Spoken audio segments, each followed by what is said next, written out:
The World Cup champion U.S. women's soccer team is vowing to fight on after a judge dismissed key parts of their lawsuit seeking compensation equal to that of their male counterparts. Federal Judge R. Gary Klausner rejected the claim that the women's team is paid less than the U.S. men's team.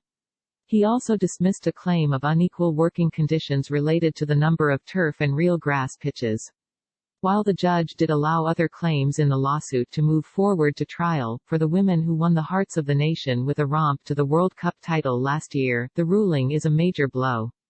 We are shocked and disappointed with today's decision, but we will not give up our hard work for equal pay, Molly Levinson, spokesperson for the players, said in a statement.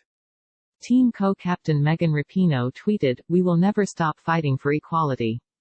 The U.S. women filed the suit in the U.S. District Court for the Central District of California in March 2019, months after the U.S. men's soccer team failed to qualify for the World Cup in 2018. The lawsuit argued in part that the female players have been consistently paid less money than their male counterparts.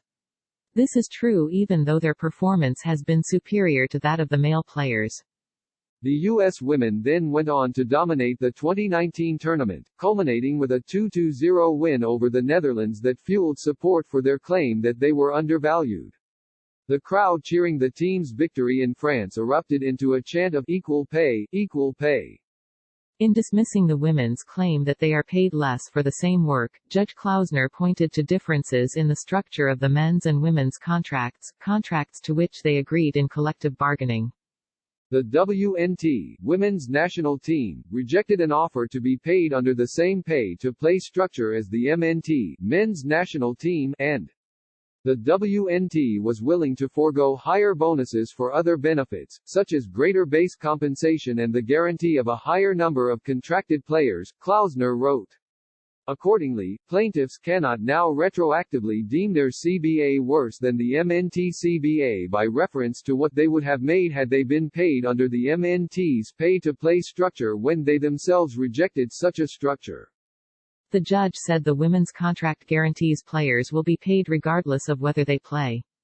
The men are paid if they are called into camp to play and then participate in a match. On this point, Klausner said, the plaintiff's statements were insufficient to establish a genuine dispute. After Klausner's ruling Friday, Levinson promised that the women will appeal and press on. "We have learned that there are tremendous obstacles to change," she said.